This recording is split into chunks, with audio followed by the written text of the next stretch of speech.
Most businesses only focus on growing and expanding, and they give little to no attention to their exit strategies until after exit is staring them in the face. Learn here at Boosting Business Value, brought to you by Blue Sky Business Resources. You'll discover how to shape a more durable and saleable business, and how to implement a powerful, well-planned, and rewarding exit. Join Dr. David Gruder and Jason Tazinkowicz as they deliver actionable tips for lower middle market company owners, executives, and their trusted advisors. Find out where your business currently stands, how you can meet your revenue objectives more reliably, and how to grow your venture to the next level, all with a smooth and fruitful exit in mind. Here are your hosts, Dr. David and Jason.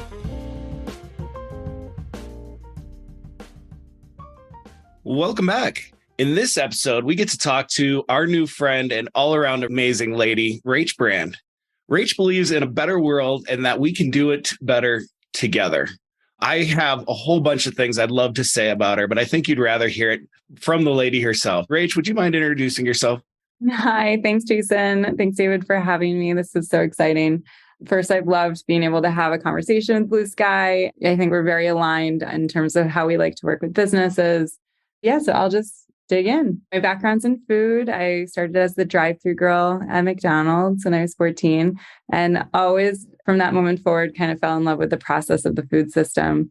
It's such a huge part of our lives. It's 1/3 of greenhouse gases are attributable to something related to the food industry. It's also 1/3 of our day if we really think about grocery shopping and planning and eating 3 square meals, feeding our families. It's a big part of what I still do, but I also work in entrepreneurship and the credit markets. I switched over to finance kind of halfway through my career, and I still worked in the food industry as part of that. But today I am really excited to say that I'm fully diversified in my portfolio. I joined a small lending group in Connecticut in 2022, right post-pandemic. And today we are in the process of building out a fully diversified portfolio and raising fund too. I'm here and very excited to chat with you both. Great. I love your vision of melding food and business together to improve the communities in the ecosystem. And I think we'll talk a little bit more about your vision in a moment. For those of you who are new to the Boosting Business Value podcast, I'm Jason Tazinkowicz, Chief Operations Officer for Blue Sky Business Resources. And with me, as always, is my co-host, friend, and partner in crime, Dr. David Gruder, Blue Sky's business, lifecycle, exit planning, and post-acquisition psychologist. And David, would you kick this conversation off for us? It would help if I unmuted myself, wouldn't it? Sometimes. Absolutely. I'd be delighted to do that.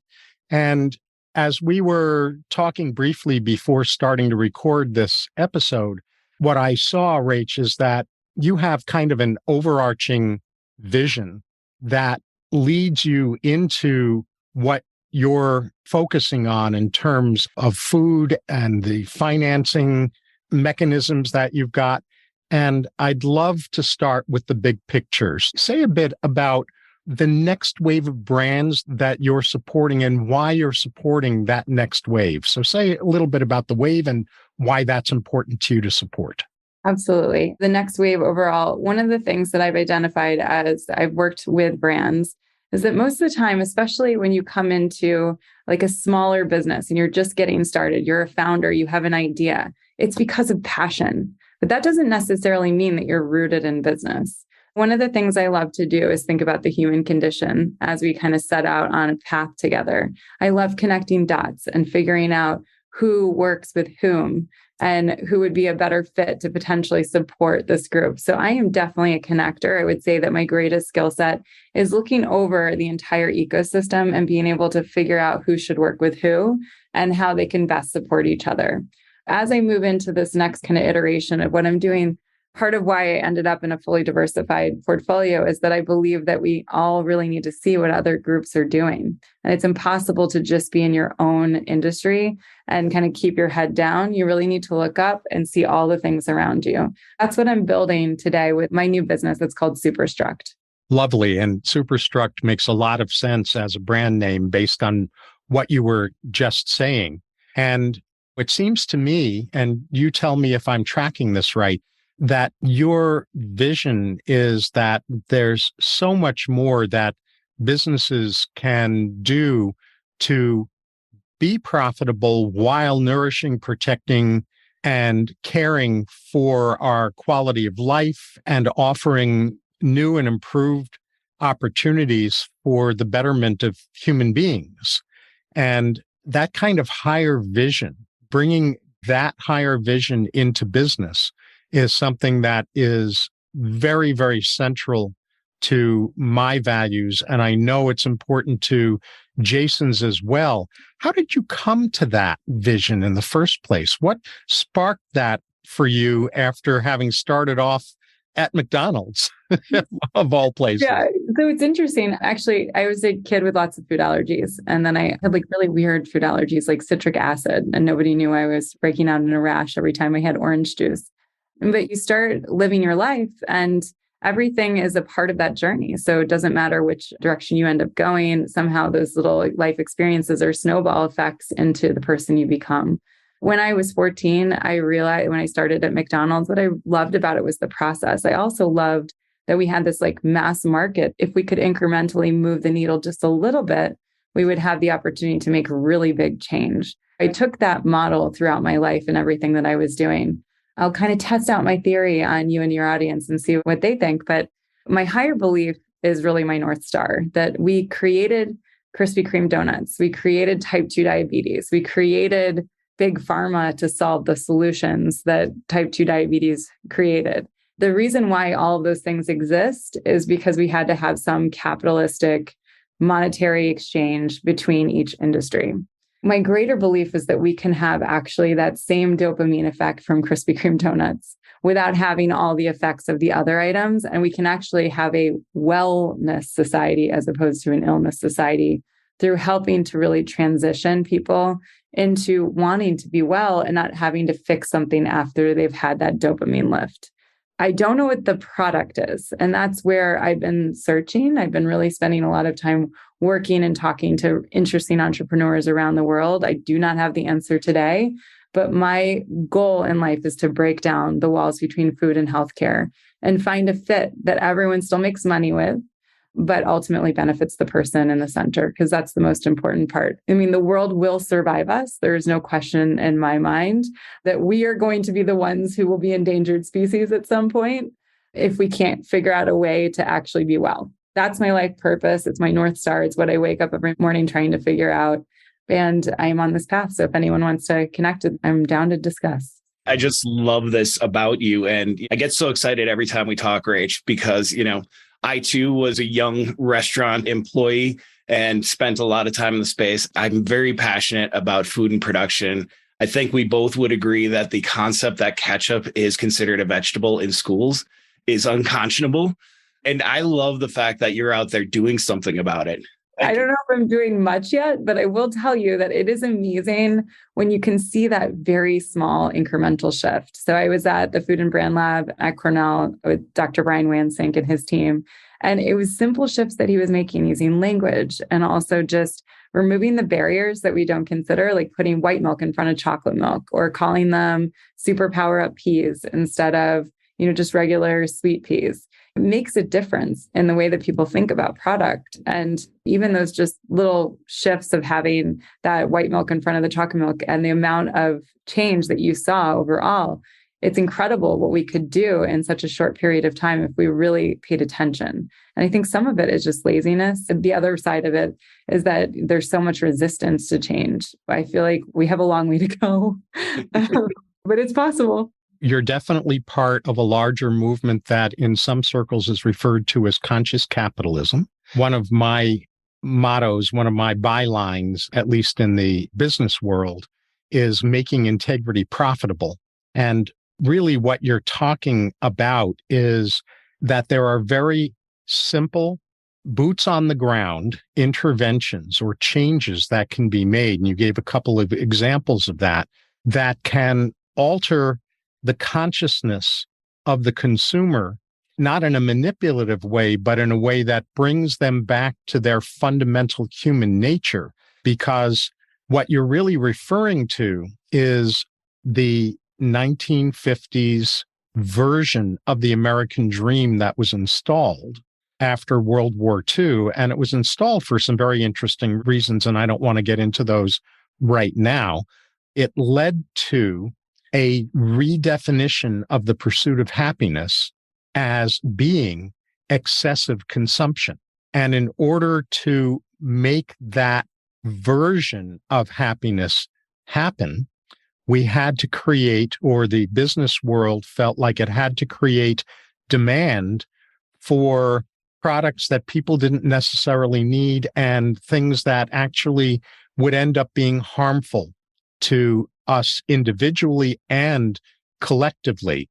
What you're also referring to is what I refer to as the unholy alliance between the illness producing industry and the symptom control industry, which is the portions of the food industry and the portions of the healthcare industry that are fundamentally corrupt. And underline the word portions, because not everyone in those industries is corrupt. The corruption is where you have people that are pushing illness creating foods and other substances, other environmental toxins, and then people in the healthcare industry who are inventing interventions that control the symptoms that those illness creating foods produce so that people can remain on those illness creating foods essentially for the rest of their lives through symptom control.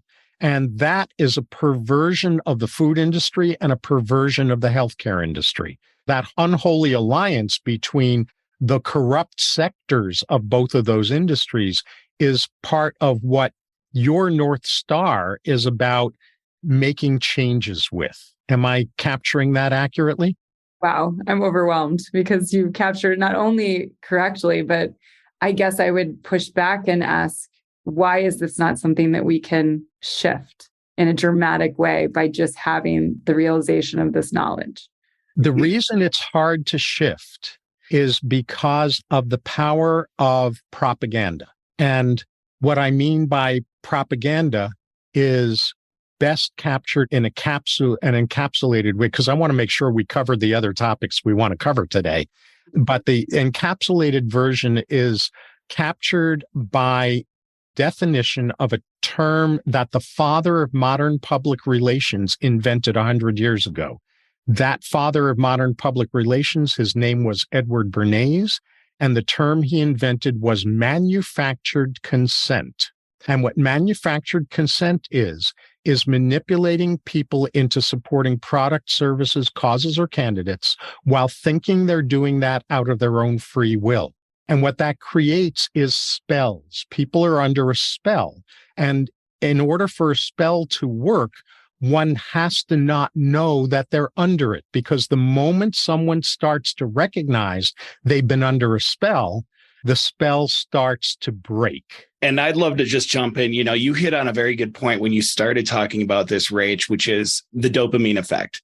We're seeing the manipulation of that dopamine effect spreading beyond food and consumption things into social media, into gaming and all of these things. And one of the things that also happened at this time when mass consumption was being indoctrinated into our culture was that those companies were becoming very large and very powerful and able to moat this abusive, unethical treatment of the consumer with legal protections, with financial protections, with a government that really has an unspoken agreement to not thoroughly enforce or actively enforce antitrust laws. You've got these massive power centers that have huge protective moats around them. And it's very hard to break those down when they're keeping the people happy. What I love about what you're doing is you're getting back down to the community and the person level. I want to bring us back to talking to you. Tell us more about your organization and the way that you're providing financial means to small startups to give them a little bit of cushion and protection against the behemoths that can underprice them and undercut them and compete them out of business. Thank you for bringing that back. First of all, Dr. Gruder, I want to spend more time with you. This is very interesting to me, and I'm fascinated by the overarching topic.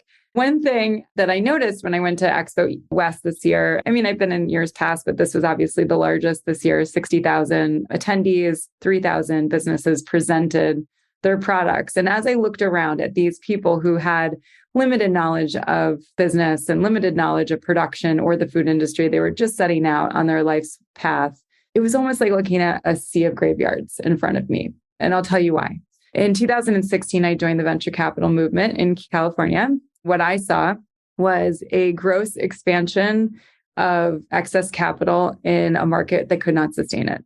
It makes a lot of sense when you're looking at 30 times returns plus that you're going to see businesses grow and succeed when there is limited overhead and an opportunity to produce a product that is going to be scalable without high COGS and low margin.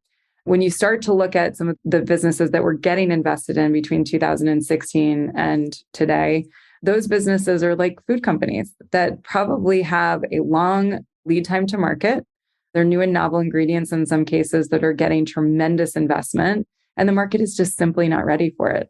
So that was my thesis, if you will, when I couldn't finish closing the round that I had during COVID. We moved back east to Connecticut. I was broken from the experience of just being in California with little kids during the pandemic. And I started looking around. And what I realized is that Connecticut's a really closed system. I decided to join Connecticut Innovation's nonprofit arm. It's called CT Next. And they provide a nonprofit support system to entrepreneurs who want to join. There's a whole host of other issues associated with that. Connecticut Innovations has $300 million venture capital fund for the state of Connecticut. They invest in businesses cross-sector, mostly businesses who are going to have presence in Connecticut. When I joined this nonprofit arm, what I realized is these businesses really weren't being supported with the tools that they needed to be set up for success.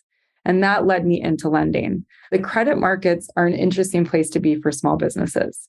And most businesses think, okay, we need to do an angel round. We need to raise a Series A. We need to move on to X, Y, and Z.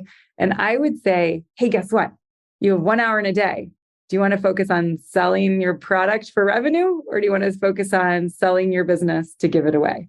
You've got two options. And as a small business in today's economic climate, it's my job as somebody who wants to support entrepreneurs who are just starting out for the first time and educating them about their options. Debt is a scary term. Credit, this is an entirely different system and market that's out there. It's also not that accessible to small to medium-sized businesses. Typically, you can't just walk into a bank and get a line of credit for your business unless you have cash flow. And that is true for us as well. Especially in this market. Especially in this market. I can really recognize why it hasn't been used as a tool the way it should be. But at the end of the day, if you're going to set up a business and get started, the first and easiest way to get started is not actually selling your vision to then ultimately sell your business equity and be diluted. It's actually to sell your product and earn enough revenue and then be able to kind of get yourself into the next step, which would be some version of credit. In my case, we start with businesses that are about 5 million in top line revenue. We will do lower. And we provide them with a very different style of lending. You might tell me that you need $2 million. What we're going to say is, what are your milestones? And let's work backwards from there. And we help them kind of build forward from that lens. I love that. It's so similar to the way that we've been talking to business owners. We do support capital raises, but one of the first things that every single one of our advisors will tell a business owner is we want to protect your equity. We're going to look at all the options and we're going to see if you need to sell and what's the bare minimum you need to sell, that you can always protect your equity. And I think it's great that there are more people out there that, one, are willing to help business owners protect that equity, but two, giving them other financial options, because you're right. Banks are really hard for young businesses. Even the SBA has some impossible hurdles for a small startup to climb. My hat's off to you for taking your vision and using it to promote this young, privately held business ecosystem. That's great. Do you want to make another point, Jason, before I jump in? No, I was just rambling. Oh, no, not at all. I love where this is going. And for the benefit of our listeners, Rache, I'd like you to say just a little bit more about your approach. What sets your approach to credit financing, debt financing, apart from the bad reputation that venture capitalists have in certain sectors because of certain venture capital groups, not all of them, and they're referred to as vulture capitalists. And your model is not that. Say just a little bit about what makes your approach to debt financing or credit financing ethical and helpful to companies rather than putting them at risk of being taken over. Great question. Okay, so first, it's an industry-specific thing. So just to clarify my point, like a SaaS company is a great example of a business that should remain in the venture capital space. Now, if you're starting to get runway and you think that you can go to capital, like credit advisors, that's great, you should. But in most cases, you can stay in the realm of venture because you're going to see those big 10 times plus returns. The businesses that we work with are in the 2 to 5 times return place. What we started noticing a couple of years ago is that businesses were being unwound from venture capital firms. 1 in 10 businesses would succeed. They needed to close the fund. What you had to do is actually extract out those other 9 companies and figure out what to do with them. Well, those are great ideas. They're viable businesses. They're family businesses in some cases that really just still want to see their product produced. And what the best thing for us to do is actually recap them and figure out a way to make them survive. So the way that we approach this business community is we lead with empathy. So empathy is one of our core tenets and values. And we always say, like, if you could cry, we'd probably give you more money. Just kidding. But really, it's that you have come to us and recognized that you can't do it all, that you are a lone ranger. You have limited resources. You need friends in the space. You want people to support you and surround you. And while we don't have all the ideas, we have a huge and extensive network of people that we can try to help you with. We ask the companies that we're lending to be super open, honest, and transparent. We work backwards from what their goals are, their milestones that they intend to meet. And then we figure out together a payment schedule that makes sense for them. Obviously, it is a math game. Like, ultimately, you have to be able to have enough revenue to be able to pay back the debt that you're taking. But we can help show you a way to get there. And one of the things that we're doing that I think is very unique with Superstruct, so Superstruct is the consulting arm of Starstrong Capital, which is our capital provider. As part of that, we will kind of do an overall business assessment of where you are, a health check, if you will, of the business. And then we can underwrite you for the cost of whatever it takes to help fix some of the problems that you are working through as a direct line to some of our advisors that work in that area. That's a unique model. I think most other businesses that are in this realm have this great network of advisors, and we figure out a way to make sure that you can get where you're going and ultimately be able to open up the door to additional capital by that growth. This is so integral to what you're doing. First off, you're looking at the finance industry and you're saying, hey, look, everybody says that financing these low yield young companies, it can't happen. You can't make money doing that. This is a recipe for everybody to be disappointed. And you're saying, no, that's not true. You just have to be smart about it. I want to first get you to talk about how your credit and equity facilities foster success in such a low margin, high risk environment. And then I'd love to get into this. I think part of the secret sauce that you have is having this Superstruct component, right? Because it's not just handing them money and saying good luck. It's handing them money and help. And so I think that I'd love to hear more about both of those, because this is in many ways revolutionary. And the world, especially the finance community, has to understand that there are recipes to make these things work. And you're doing Let's say that I hope. We are 4 years in and we are doing well. I will say the default level right now this year is higher than we'd like it to be. But instead of just letting the companies default, we figure out ways to work with them and maintain their asset class or maintain their assets within their purview so that we're not actually having to take over their business. We did take over one business, and in my opinion, it was not the right move. Now we're trying to figure out something else to do with it. Sometimes businesses are going to fail, and that's absolutely fine. But it's just like a marriage. You just have to keep working at it. So first of all, from an actual percentage, we are around a 9% monthly return. We're at 14.5 IRR, which I feel pretty good about. I think that number is increasing because we are in a position right now where capital markets are challenging and high, so we can charge more for our capital. We do try to not cannibalize the business in the process. So again, it becomes this math toggle, whether it's at the beginning or the end, that we're getting a success fee or figuring out the right place to insert the brokers, et cetera. But we're competing against people who are charging an MCA price. If you look at these MCAs who are in the market, we're charging anywhere from, let's call 25 to 35%. They're really starting to hit more of an equity-based position. When you typically think debt, you're looking at around, let's call it a 15% interest rate. When you think equity, you should be looking in the 30%, 35% interest rate. Even though it's going to be based on the amount of money that's returned, it's also, you are taking a risk and a liability on for your company. So you should be thinking about that return value. You're also giving away a percentage of your business. But in addition to that, you are paying more ultimately to get that free cash at the beginning. Something to just think about you as a business going into it. To answer your question, it is not always with strings attached. We would say 30% of our portfolio needs help. The other 95% or whatever, 90% are doing quite well, and they're handling everything in stride on their own very well. And then we have a series of businesses that really do need, like not just hand holding, but they really need structural change.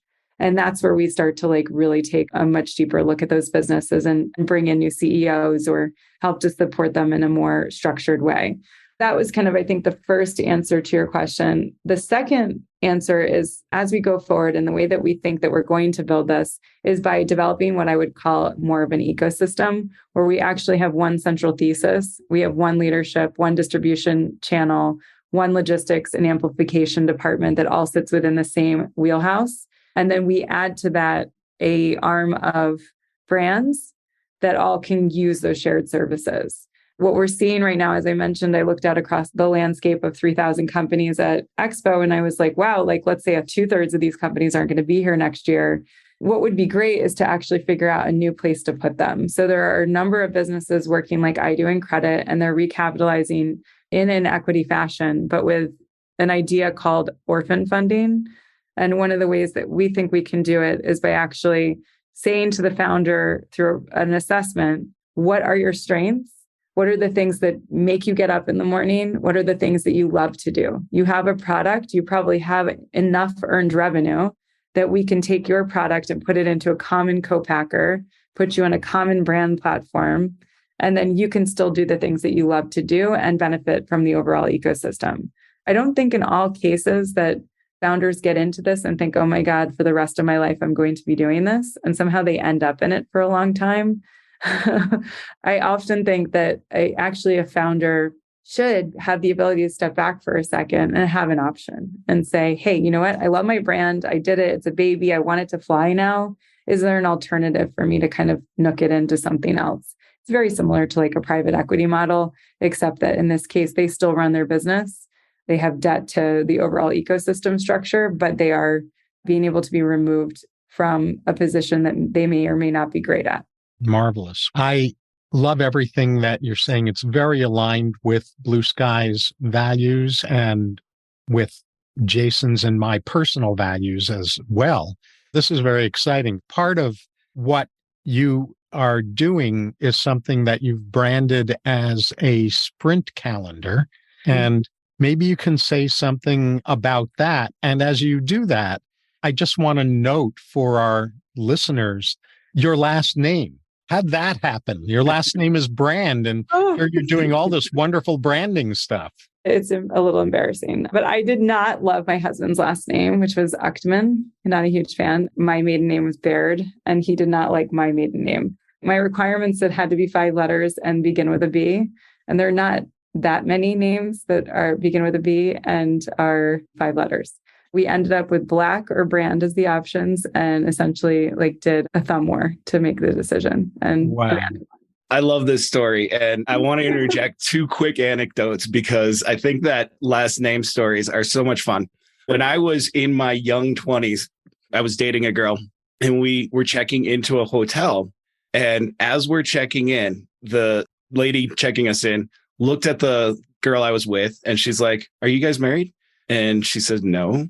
And she's like, "Do you realize if you marry him, you're going to have that for a last name?" That is so awful. What a terrible person. Yeah, cracked me up. I have another friend, acquaintance, that they had the same situation you did. Neither of them liked the other's last name, so they renamed themselves McCool. Cool. I'm going to tell you, the good news is there's a story there. So it becomes fun, but that is hilarious. McCool. You might not know this, but back in the early 60s, there was a relatively famous folk singer whose last name was Brand. His name was Oscar Brand. Really? Well, it's funny is people ask me all the time if I'm like connected in some way to Russell Brand, the comedian. And I'm like, he's British. He's dark-skinned by comparison to me. So it's always funny when people ask me those kinds of questions. I'm like, really?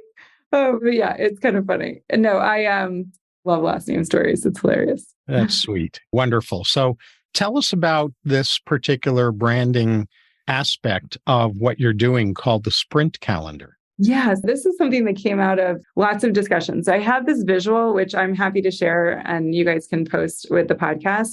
But it looks like a stair that you're going up, but they're angled stair steps. So angled in both directions. And it's a very slight, let's call it a 15-degree angle of sorts, where you're always in this motion forward. When you think about venture capital financing, typically the way that it works, they give you a huge tranche and you rocket ship, and then you kind of peter down, and then they get you another huge tranche of capital and you go back up because you're buying your business until you've hit that opportunity zone. With debt, the opportunity is because you're going to be in a situation where you're non-diluted in most cases, and also you have the opportunity to really hit the point of break even on a regular basis. You should be thinking about that as you go into it. It is a stair and you are growing at a much steadier and slower rate. But we think about this in 3-month periods with 2 6-week sprints. The first 6-week sprint is an acceleration up the step. And then immediately following that acceleration, at the 6-week point, you stop the spend and you rebuild to hit your point of break even. One of the suggestions that I've made to the way that we handle lending is anyone that goes through this model, the idea would be at the end of that break even point, we would actually have your interest and principal payment due at that point before you accelerate again. So you actually get to have the benefit of the system working for you in a totally different manner. We have not yet tried that, but I'm really excited to see what actually happens. This idea of a sprint calendar, let's say, is built into this overall 24 to 36 month payback calendar. And you have milestones associated with each period of time. During each of those 3-month milestone periods, we can really look at, well, what are you trying to accomplish within that? And if you do a good enough job and you hit that point of break even quicker, one idea is actually that we could discount your interest payments and actually have some reward as part of that. We're starting to figure out models of how this might work and support the rest of the ecosystem as we grow. But I think if everyone were to imagine even your own lives and you think about your spend calendar with your families, most of the time we overspend and then we pull back and we hit that point of break even, or even again, get into the cash flow positive space. And then we hit that like threshold where we're accelerating. So it's a very typical way of creating a spend report. And I think we should all kind of think about it as a way to build our businesses. It builds a strength, which is exciting to me. I think this is great. If you think about one of the reasons that standard capital and credit facilities fail businesses, it's because of straight line amortization, right? And so you're giving them some fiscal flexibility in their working capital with this model. But as the doctor will tell you, there's a lot of good science that says that 90 days is about as long as a team can maintain focus. And so with this 90-day calendar that you have, you're resetting the rudder every time and keeping them back into focus. So on both the cash flow management side, as well as the strategic focus side, this is really great. And I love that you're incorporating that into your credit model. Yeah. And what I'll add to that is that what you just described, Rache, is the first model for debt financing that I've ever run across that I consider to be ultimately ethical. It is a profoundly ethical model because it is responsible debting that is stair-stepped, and that with each step, you come back to break even so that you're not going into the next step carrying debt from the prior step that will threaten to pull you under as you take the next growth step? So I think the part, since we haven't really seen this in action yet, Dr. Gruder, I think one of the elements that we can work together on, which would be exciting, I think, with the support of Blue Sky, is what happens if you do hit that point of break even and you've not yet been able to really get to break even. Like, so you're at the end of your 3 months and you've not yet gotten to break even. What happens? Do you keep muscling through? Do you keep pushing? Do you have some kind of an extra reserve available that you could potentially use in that moment? Because we know that things happen. There always has to be also that element of no surprises. COVID happened. No one was ready for it. And credit was really available and supported to a lot of businesses. If you keep going for that period of time with no return on that capital, it's really, really challenging for your business. You have to come up with measures that benefit the business at every stage. And that's one that I have not thought through yet, and love your thoughts. That's something that we actually spend a lot of time on, because what we do strategically is we look at the exit and we back to the front, just like you do. But our exit is all predicated on risk ratings, right? We're always looking at the risk. And what we do when we set off on our objectives and key results for our 90-day sprints is we do pre-mortems on it. We say, okay, assume this failed. What got in the way? That gives us the ability to start thinking through, where are the major risk elements? What are the things that could throw a monkey wrench in this, and start to have proactive resolutions to the things we think are the most critically viable risk elements. That's so interesting. So I wrote that down, and I feel like there's something there that we can really unpack together. The other thing is, if you're watching, if you know which KPIs are integral to your success factor and you're watching those every single week, you can be proactive. You can know if you're starting to slip from where you need to be. The last thing you want to do is be at day 90 and realize you missed the mark. It's so much better to be at day 45 and say, hey, I'm missing the mark. We need to figure out how we gain momentum, or we need to regroup now and figure out what's reasonable and viable. I know that we can talk about this among the three of us for hours upon hours. And I think we're at a point, unless there are any other crucial statements or points that need to be made, I think we're at a point in the episode where it would be good to turn our attention to what the takeaways are from this episode. Are you both in agreement about pivoting over to that? Absolutely. Let's start with you, Rache. In light of what we've covered in this episode today, what are the takeaways that are most important to you for our viewers or listeners, depending on how they're watching or listening to this, take away from this conversation? I'm going to ignore my North Star, which is not typical for me because I have so many in there that are takeaways that I think will be distracting to the rest of this conversation. It was fascinating for me and I learned a lot. The true takeaway for me is figuring out that pivot. And that's something I haven't really thought about yet. It's making sure that I manage to my 3-month window and my 3 months in, and ensuring at every stage I am more done with your post-mortems. I really love that, so that you can figure out the pivot moments that you need to make at every single stage. For me, that's the biggest takeaway. Beautiful. How about you, Jason? For me, the thing that getting me excited through this whole conversation is this concept that this community stewardship is not only possible, but it's capitalistically viable. And the idea that you're bringing all of these small businesses together to form a community where all the boats can be lifted by the tide. And I love the fact that you're out there making altruism in many ways and empathy commercially viable. So thank you for that. Beautifully said. And what I would say as the kind of the overarching takeaway for me is that this conversation is reinforcement of something that Buckminster Fuller was very adamant about, which is that there are more than enough resources available for success to happen, for humanity to flourish.